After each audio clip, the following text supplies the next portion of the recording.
Oke, Assalamualaikum warahmatullahi wabarakatuh. Selamat malam, selamat pagi, siang, dan sore, dimanapun teman-teman berada yang menonton video ini.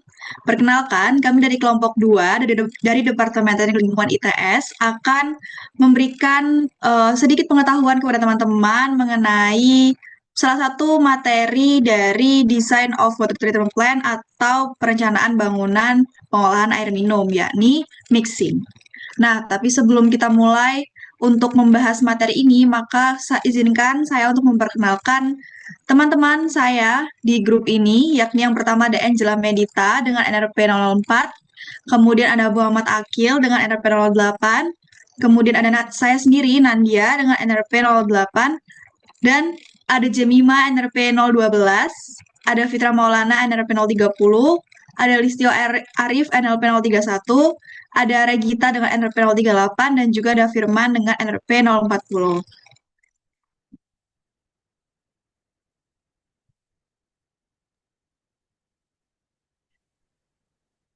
Nah, yang pertama-tama adalah definisi. Dalam pengolahan air minum, mixing atau pengadukan merupakan tahap penting untuk memastikan bahan kimia pengolahan seperti koagulan, kapur, klorin, ataupun karbon aktif dapat terdispersi secara merata ke dalam air baku. Mixing didefinisikan sebagai proses menghasilkan distribusi acak dan homogen dari dua atau lebih fase yang awalnya terpisah, sehingga reaksi kimia maupun fisik dapat berlangsung secara lebih optimal. Next, selanjutnya di sini ada istilah-istilah yang terkait dengan proses mixing. Yang pertama adalah blending. Blending merupakan proses di mana suatu zat kehilangan identitasnya ketika tercampur dengan zat lain sampai tercapai kondisi homogen. Untuk bisa lebih memvisualisasikan proses blending ini, contohnya itu seperti saat dua buah benda dicampur sampai benar-benar menyatu. Jadi sudah tidak terlihat lagi eh, antara fase A dan B karena keduanya sudah menjadi satu. Kemudian eh, selanjutnya adalah dispersi. Dispersi merupakan proses penyebaran partikel atau zat larut. Menurut kamus, dispersi berarti penyebaran. Penyebaran ini menimbulkan proses pencampuran.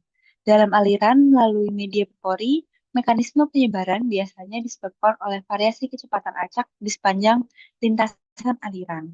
Untuk bisa memvisualisasikannya dengan lebih mudah, untuk dispersi ini seperti menyebarkan sesuatu yang kecil-kecil, lalu bisa tersebar ke seluruh air atau air baku. Dalam konteks ini air baku. Selanjutnya adalah agitasi. Agitasi merupakan pengadukan yang menyebabkan gerakan sirkulasi tertentu dalam suatu wadah, biasanya untuk mempertahankan suspensi atau kondisi homogen dalam sistem. Pengadukan merupakan gangguan terhadap kondisi diam, sehingga secara prinsip kimia, istilah ini umumnya lebih sering digunakan dibanding mixing.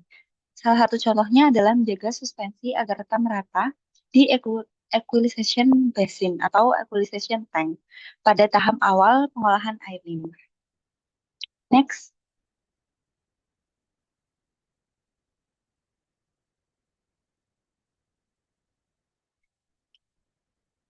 selanjutnya saya akan menjelaskan prinsip mixing. Pencampuran merupakan proses untuk menciptakan kondisi di mana seluruh komponen dalam suatu sistem, baik dalam fase cair, padat maupun gas, dapat tersebar secara merata, sehingga interaksi fisika maupun reaksi kimia dapat berlangsung secara lebih optimal. Pada instalasi pengolahan air, efektivitas mixing ditentukan oleh dua aspek utama, yaitu yang pertama kemampuan impeller dalam memompa fluida atau biasa disebut dengan pumping capacity dan besar kecilnya gaya geser atau shear force yang dihasilkannya. Untuk dapat lebih memahami, pumping capacity itu dapat dianalogikan seberapa kuat impeller itu mendorong air. Sedangkan untuk shear force sendiri itu merupakan seberapa besar gaya geser yang dirasakan pada partikel-partikel yang ada di dalam air. Sebagai contoh, tahap koagulasi memerlukan gaya geser yang tinggi agar koagulan dapat terdispersi secara lebih cepat dan merata dalam air. Sebaliknya, pada proses aerasi, kebutuhan utamanya adalah meningkatkan sirkulasi dan campuran untuk memperluas kontak antara udara dan air. Sehingga energi eh, sehingga energi pada proses aerasi ini lebih banyak dialokasikan pada pumping capacity dibandingkan untuk shear force-nya. Dengan demikian, konfigurasi mixing harus disesuaikan dengan karakteristik proses yang akan dilakukan agar efisiensi pengolahan dapat tetap terjaga. Next. Secara teoritis, proses mixing dapat melibatkan beragam pasangan zat, dan setiap kombinasi daripada pasangan ini memerlukan pendekatan mixing yang berbeda-beda. Secara umum, kategori mixing berdasarkan pasangan zat atau processing pairs-nya dapat dikelompokkan. Pertama, cair dan padat. Eh, Mixing cair dan padat berlaku ketika partikel seperti serbuk kimia atau pelet atau polimer perlu disuspensikan dan dilarutkan dalam air. Biasanya bahan padat akan dicampurkan dalam aliran supaya ia boleh larut terlebih dahulu sebelum airnya masuk ke aliran utama. Selanjutnya ada pasangan cair dan gas. Pasangan cair dan gas berlaku ketika gas yang dilepaskan di bawah impeller akan dipecah menjadi gelembung halus, lalu disebarkan oleh alirannya dan kemudian terdifusi dalam air. Mekanisme ini contohnya dapat berlaku pada surface aeration. Dan dua proses utama dalam kategori cair dan gas ada air stripping dan gas dissolution. Lalu eh, slide selanjutnya.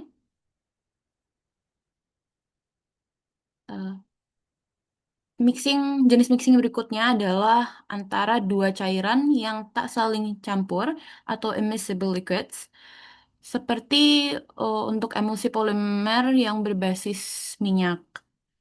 Emulsi ini perlu dihancurkan terlebih dahulu di zona shear tinggi atau di zona geser tinggi sebelum masuk ke aliran utama, supaya polimernya bisa tersebar dengan baik. Dan yang terakhir, mixing untuk dua cairan yang saling campur atau miscible. Contohnya seperti mencampurkan larutan alum cair ke dalam aliran air. Proses ini yang tadi setelah dijelaskan oleh teman saya sebelumnya, yaitu biasanya disebut dengan proses blending. Boleh ke slide selanjutnya? Beberapa contoh penerapan mixing di dalam pengolahan air antara lain yang pertama koagulasi untuk mendispersikan bahan kimia koagulan dan mendorong terbentuknya mikroflok. Lalu ada pula proses selanjutnya setelah koagulasi yakni proses flokulasi untuk membentuk flok-flok daripada proses koagulasi sebelumnya. Lalu ada juga contoh lain seperti pencampuran bahan kimia ya, seperti disinfeksi, dan juga contoh lainnya adalah aerasi lumpur aktif untuk mencampur oksigen, lalu ada digestion anaerob untuk mendistribusikan substrat dan mikroorganisme, dan banyak contoh lainnya.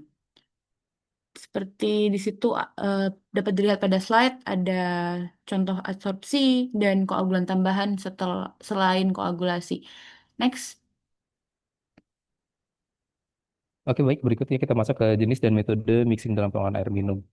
Dalam penjelasan ini nanti untuk jenis dari mixing atau pengadukan itu terdapat dua, yaitu pengadukan cepat dan pengadukan lambat. Pengadukan cepat disebut koagulasi dan pengadukan lambat disebut flokulasi.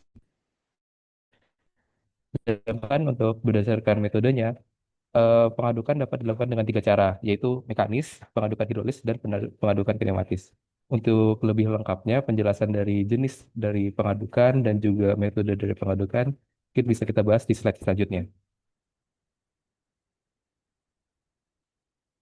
Tapi sebelum kita membahas tentang bagaimana sih cara dari pengadukan ini bekerja dan apa aja yang metode yang dapat dilakukan, kita perlu tahu bagaimana sebenarnya skema dari pengadukan.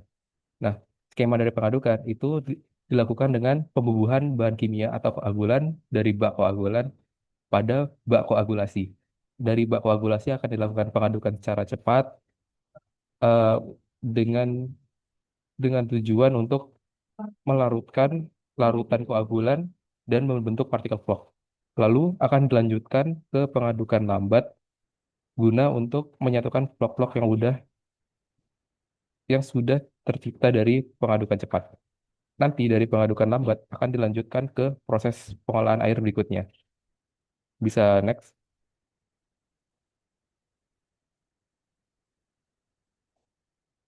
Oke. Kita masuk ke jenis pengadukan dalam pengolahan air minum. Dalam pengadukan itu akan dibagi menjadi dua, yaitu pengadukan cepat dan pengadukan lambat. Pengadukan cepat ini bertujuan untuk pembubuhan bahan kimia dan juga pelarutan bahan kimia tersebut dengan cara pengaliran air secara turbulen. Tujuan dari pengaliran air secara turbulen adalah untuk melarutkan atau mendispersikan bahan kimia koagulan sehingga seluruh air itu mendapatkan bahan-bahan koagulan yang dibutuhkan untuk membentuk vlog-vlog. Pengadukan cepat ini memiliki syarat yaitu nilai gradien pengadukan atau G yang besar dan waktu yang singkat atau TD yang kecil.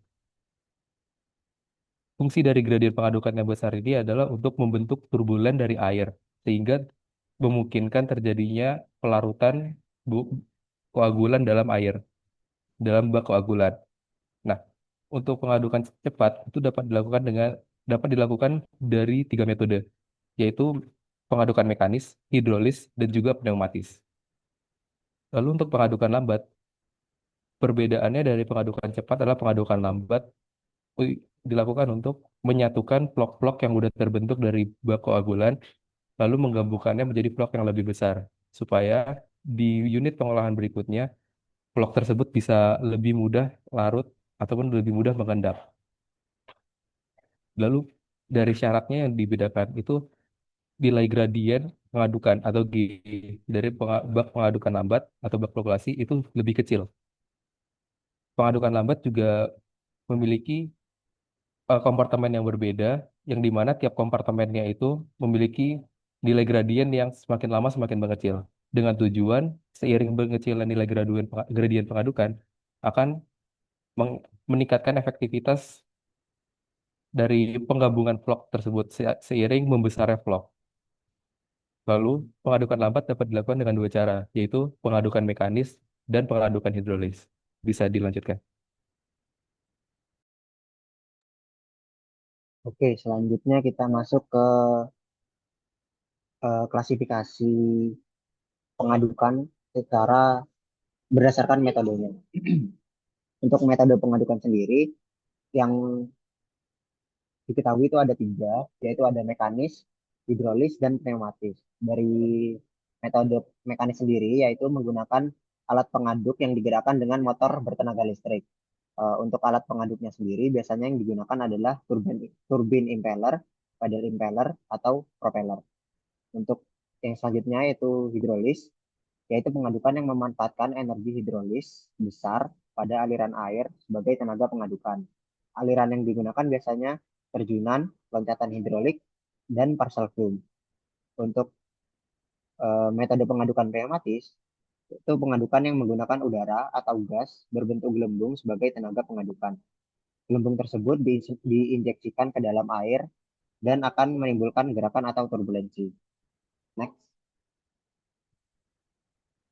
Nah, untuk jenis-jenis impellernya bisa dilihat di gambar yang sebelah kiri. Ini jenis-jenis impeller yang digunakan untuk metode pengadukan secara mekanis. Ini ada turbin blade lurus, turbin blade dengan piringan, turbin dengan blade menyerong, propeller 2 blade, dan propeller 3 blade. Dan untuk yang gambar sebelah kanan, ini adalah pedal wheel flokulator yang biasanya digunakan dalam flokulasi secara mekanis. Next. Nah, dalam merencanakan suatu unit koagulasi, kita harus menentukan gradien kecepatan dan waktu pengadukan. Keduanya ini saling berkaitan dan disajikan pada tabel yang sebelah kiri atas itu berdasarkan buku dari Reynolds dan Richards. Semakin besar gradien kecepatannya, maka waktu pengadukannya semakin kecil. Nah, setelah kita menentukan gradien pengadukan, kita juga perlu menentukan impeller yang harus kita pakai. Nah, setelah kita menentukan, kita sesuaikan kriteria impeller berdasarkan tabel yang kiri bawah. Di sini ada kecepatan putarannya dan dimensinya yang masing-masing impeller itu bisa berbeda. Terus untuk menghitung eh, di persamaan-persamaan yang digunakan nanti, itu kita perlu KT dan KL atau konstanta laminar flow untuk KL dan konstanta turbulent flow untuk KT. Nah, setiap propeller dan setiap impeller memiliki nilai KL dan KT yang berbeda-beda. Bisa di next. Nah, ini untuk contoh gambar untuk metode pengadukan hidrolis. Yang pertama itu terjunan. Jadi air diterjunkan eh, dan sebelum terjunan itu ditambahkan koagulan di loncatan hidrolik. Jadi diberikan semacam bapel gitu. Nanti akan terbentuk loncatan hidrolik. Sedangkan untuk partial plume ada suatu saluran yang menyempit. Next.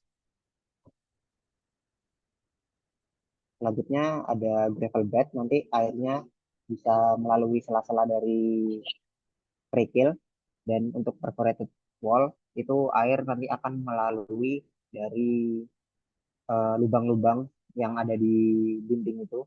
Dan untuk buffle channel atau buffle bersekat itu air akan melalui saluran-saluran yang terbentuk oleh adanya sekat. Nah, untuk buffle channel ini aliran bisa mengalir secara vertikal ataupun horizontal, dan untuk di gambar ini aliran mengalir secara horizontal. Dan yang terakhir ada inline pipe. Jadi air melewati pipa yang diberikan eh, semacam besi dan agar alirannya bisa turbulen. Untuk selanjutnya, Selanjutnya, pada pengadukan sendiri terdapat ada yang namanya tenaga pengadukan. Tenaga pengadukan itu apa? Tenaga pengadukan adalah tenaga yang digunakan untuk digunakan atau dibutuhkan untuk melakukan pengadukan atau proses mixing itu sendiri. Di mana untuk pembagiannya sendiri tenaga pengadukan terbagi menjadi uh, uh, dalam masing-masing metode, dimulai dari metode mekanis, hidrolik, dan pneumatis. Gimana? Gimana untuk tenaga tenaga pengadukan mekanis dimulai di sini terlihat ada persamaan untuk bilangan Reynolds kurang dari lebih dari 10.000, maka dapat dilakukan perhitungan dengan persamaan. Di situ ada tenaga sama dengan konstanta pengaduk untuk aliran turbulen dikali kecepatan putaran pangkat 3 dikali diameter pengaduk pangkat 5 dikali dengan massa jenis airnya.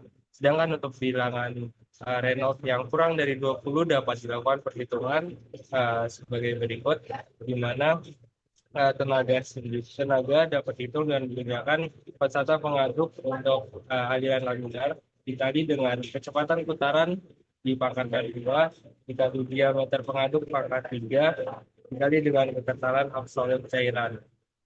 Selanjutnya, dari rumus di atas dapat dicari hubungan untuk mencari bilangan Reynolds untuk alat pengaduk dengan menggunakan persamaan sebagai berikut, di mana nilai bilangan Reynolds sendiri dapat dihitung dengan penggunaan rumus diameter pengaduk pangkat 2 dikali kecepatan putaran dikali dengan massa jenis air dibagi per kekentalan absolut cairan.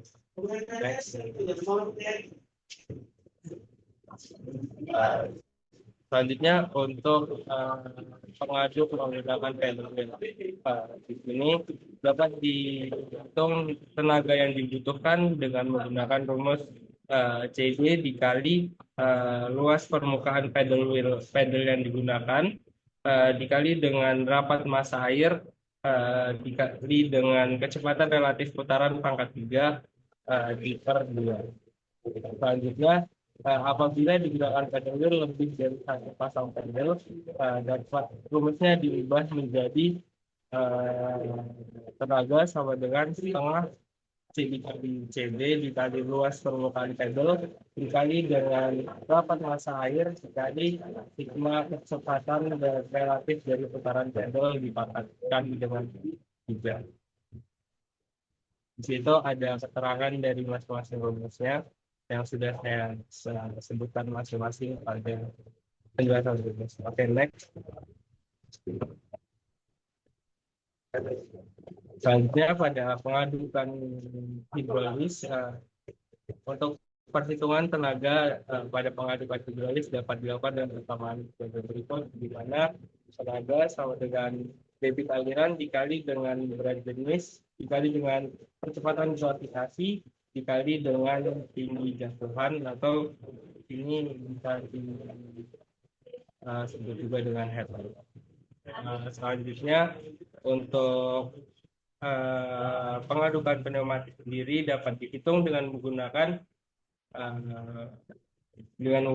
persamaan tenaga sama dengan 3.904 dikali dengan debit udara yang masuk log kedalaman diffuser ditambah 10,4 per 10,4. Next.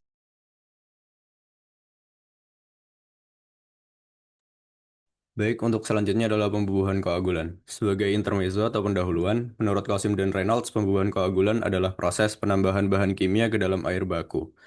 Jadi, koagulan ini akan menetralkan muatan negatif dari partikel yang stabil. Karena partikelnya stabil, jadi tidak bisa mengendap, maka diperlukan pembubuhan koagulan untuk menetralkan muatan sehingga memungkinkan flok untuk terbentuk.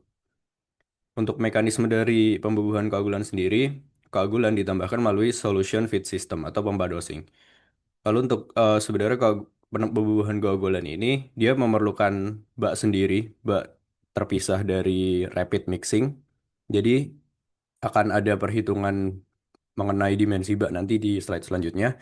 Tapi untuk selanjutnya, untuk titik injeksi, menurut Qasim, titik terbaik untuk injeksi koagulan adalah sebelum rapid mixer. Jadi bukan di bak mixnya, tapi di saluran sebelum masuk ke dalam rapid mixer. Alasannya adalah karena turbulensinya masih tinggi sehingga distribusinya instan dan koagulan bisa terlarut ke dalam air baku secara merata. Sedangkan syarat menurut Qasim, koagulan harus terlarut sempurna sebelum memasuki rapid mixing. Ini juga salah satu alasan mengapa pembubuhan koagulan seharusnya ditambahkan di salurannya, bukan di baknya. Lalu, harus tersedia stock solution, biasanya konsentrasi 5-15% untuk alum atau polyaluminium klorid. Stock solution ini sebenarnya hanya koagulan yang dilarutkan ke dalam air. Jadi untuk konsentrasinya ini adalah parameter kontrol, di mana stock solution biasanya memiliki konsentrasi 5-15.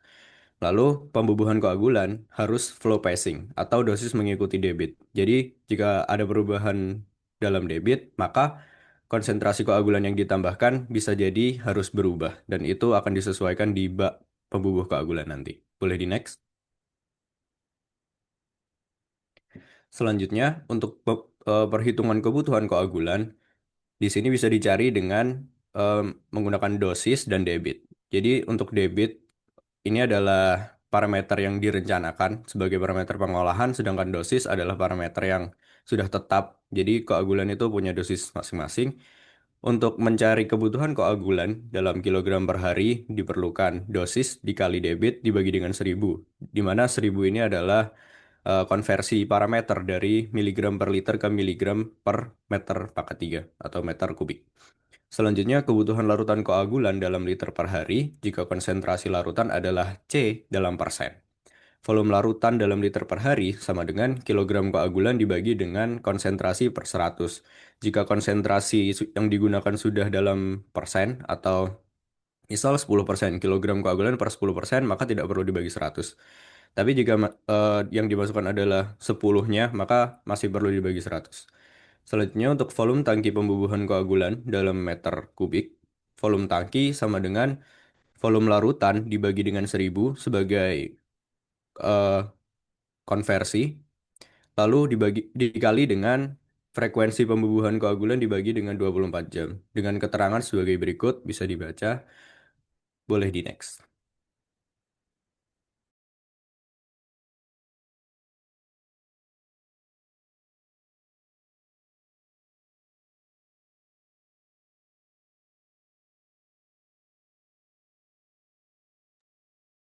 Baik, selanjutnya terdapat jenis-jenis koagulan. Yang pertama adalah aluminium sulfat. Bentuknya bisa berupa alum atau alum cair. Jadi untuk densitas bulknya itu 1000 sampai 1096 kg per meter kubik dengan specific gravity yaitu 1,25 sampai 1,36 dan 1,30 sampai 1,34 dengan kelarutan 872 kg per meter kubik. Lalu untuk pH-nya yaitu sekitar 3,5. Nah, keuntungan dari koagulan ini adalah efektif untuk berbagai jenis air limbah dan air permukaan. Selain itu, koagulan ini juga menghasilkan vlog yang stabil dan mudah mengendap. Juga harganya relatif murah dan mudah ditemukan. Akan tetapi, koagulan ini dapat menurunkan pH air secara signifikan sehingga perlu ditambahkan kapur atau alkalinitas. Terus juga untuk koagulan ini memproduksi lumpur yang cukup banyak.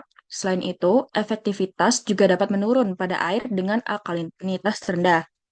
Kemudian yang kedua terdapat veriklorida dalam bentuk besi triklorida dan juga veriklorin cair dengan densitas bulk 721 sampai 962 kg per meter kubik dan juga 962 sampai 1026 kg per meter kubik dengan specific gravity 1,2 sampai 1,48 dan kelarutan 719 dan juga 814 kg per meter kubik dalam air dengan pH-nya yaitu sekitar 0,1 sampai 0, sampai 1,5.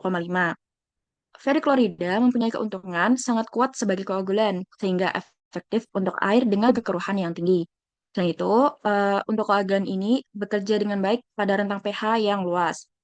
Eh, Veriklorida juga dapat menurunkan fosfat sehingga dapat menjadi salah satu keunggulannya dalam pengolahan limbah. Kemudian untuk vlognya sendiri yang dihasilkan, vlognya lebih padat dibandingkan aluminium sulfat. Akan tetapi, veriklorida bersifat sangat korosif sehingga perlu penanganan lebih lanjut. Kemudian juga veriklorida menurunkan pH yang cukup drastis sehingga butuh penyesuaian alkalinitas.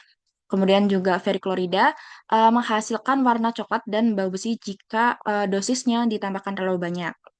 Kemudian yang ketiga, terdapat ferrisulfat dalam bentuk besi ferrisulfat dan juga ferrisulfat cair. Densitas bloknya yaitu 1122 sampai 1154 kg per meter kubik dengan specific gravity 1,4 sampai 1,57 dengan kelarutan yang sangat larut dalam air dan pH-nya yaitu sama dengan veriklorida yaitu 0,1 sampai 1,5.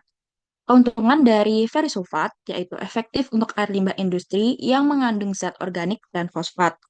Verisulfat menghasilkan vlog yang padat dan cepat mengendap. Verisulfat juga tidak terlalu korosif dibandingkan veriklorida dan juga dapat bekerja pada pH yang rendah sampai netral. Nah, akan tetapi verisulfat masih tetap bisa menurunkan pH dan terkadang meninggalkan warna kecoklatan dalam air jika tidak optimal. Warna kuning untuk warna kuning yang sebelumnya itu ketika dicairkan, dilarutkan, dia akan bisa berubah menjadi merah kecoklatan. Terus juga verisulfat dapat memproduksi lumpur yang lebih banyak daripada veriklorida dan harganya juga lebih tinggi daripada aluminium sulfat.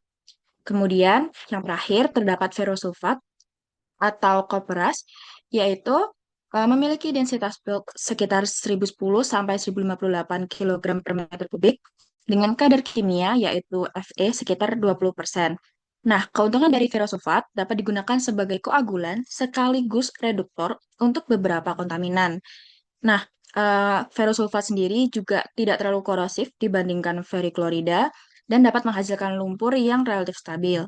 Tetapi, efektivitas dari ferrosulfat lebih rendah dibandingkan FeCl3 dan juga verisulfat.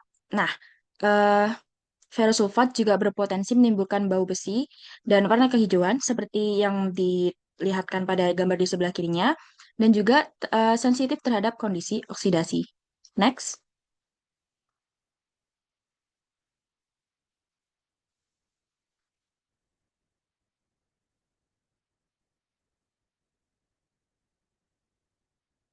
Selanjutnya terdapat juga beberapa gaya yang dapat memengaruhi stabilitas dari koloid.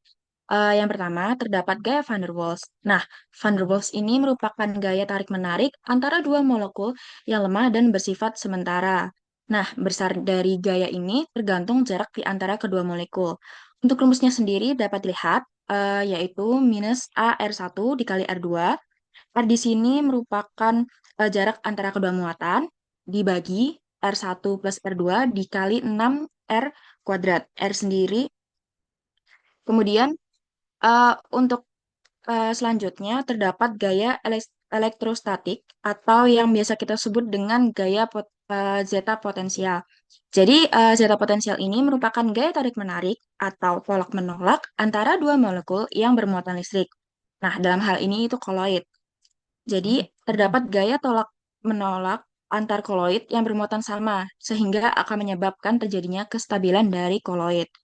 Nah, untuk gaya ini itu eh, rumusnya sama dengan hukum Coulomb. Jadi, untuk mencari gaya ini, yaitu rumusnya adalah K dikali Hi1 dikali Hi2 dibagi R kuadrat. K di sini adalah konstanta Coulomb, dengan Hi adalah nilai muatan, dan R adalah jarak kedua muatan. Kemudian, gaya yang terakhir adalah gerak Brown. Gerak Brown dalam koloid sendiri merupakan gerak acak dan tidak teratur dari partikel koloid akibat adanya tumbukan terus-menerus dengan molekul medium pendispersi yang lebih kecil dan bergerak cepat. Umumnya gerak ini tuh geraknya tuh zigzag dan acak gitu. Jadi dia bisa tiba-tiba dari atas lalu ke bawah dan samping dan sebagainya. Next.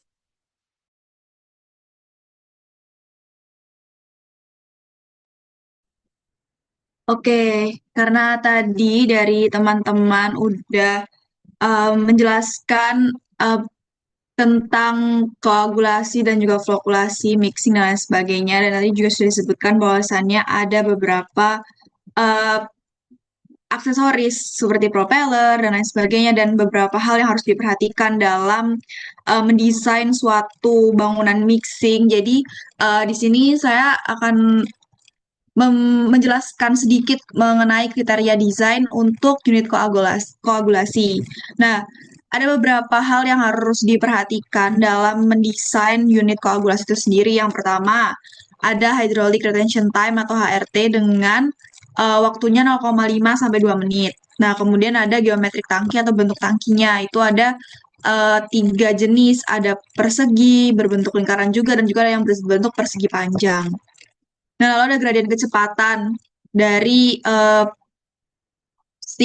pengaruh kita di kayak propeller, turbin, dan sebagainya itu ada di 300 sampai 1500 per second. Nah, lalu ada power dissipation atau P per V itu ada di angka 120 sampai 3000 W per meter kubik.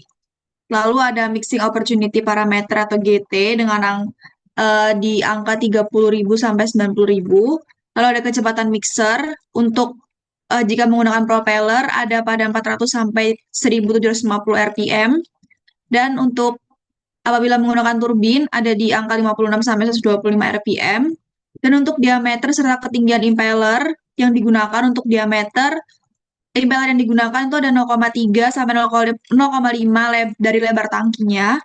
Dan untuk ketinggiannya 50% sampai 100% dari diameternya. Dan untuk baffle sendiri itu untuk kriteria desainnya ada 4 buah baffle yang mana 4 buah baffle ini menutupi kurang dari 10% diameter impeller itu sendiri. Oke, untuk selanjutnya ada kriteria desain untuk unit flokulasi. Sedikit banyak mungkin ada kemiripan dari kriteria desain unit koagulasi tadi, yaitu ada HRT atau hydraulic retention time, itu ada di 5 sampai 30 menit. Nah, ini kenapa lebih lama dari koagulasi adalah karena flokulasi ini tadi kan sudah disebutkan bahwasanya flokulasi itu adalah proses pembentukan flok yang mana membutuhkan waktu yang lebih lama dari proses koagulasi itu sendiri. Nah, untuk gradien kecepatannya ada di 20 sampai 60 per second. Itu lebih lambat daripada yang di kriteria desain koagulasi tadi. Nah, untuk selanjutnya ada mixing opportunity parameter atau GT. Untuk flokulasi ada di angka 10.000 sampai 150.000. Dan untuk kedalaman bak sendiri ada di 3 sampai 5,5 meter. Untuk rasio antara kedalaman dan juga lebar bak ada di 0,8 sampai 1,1 dibanding 1. Dan untuk ukuran baffle-nya sendiri ada di 10% dari lebar sisi tangki. Untuk flokulator pedal wheel ada di angka 2,4 sampai 5 meter untuk panjangnya. Dan untuk kecepatan atau V ada di 0,5 sampai 10 rpm. Untuk kecepatan periferal dari pedalnya sendiri ada di 0,1 sampai 0,7 meter per second. Dan untuk ketinggian impeller yang digunakan ada di 30% sampai 50% dari kedalaman air. Nah, sekian dari kelompok kami. Kami mohon maaf apabila ada salah kata yang mungkin kurang berkenan dan mungkin ada beberapa hal yang kurang lengkap untuk kami jelaskan karena di sini kami masih dalam tahap belajar. Jadi, terima kasih untuk teman-teman yang sudah menonton video ini dan selamat belajar. Terima kasih.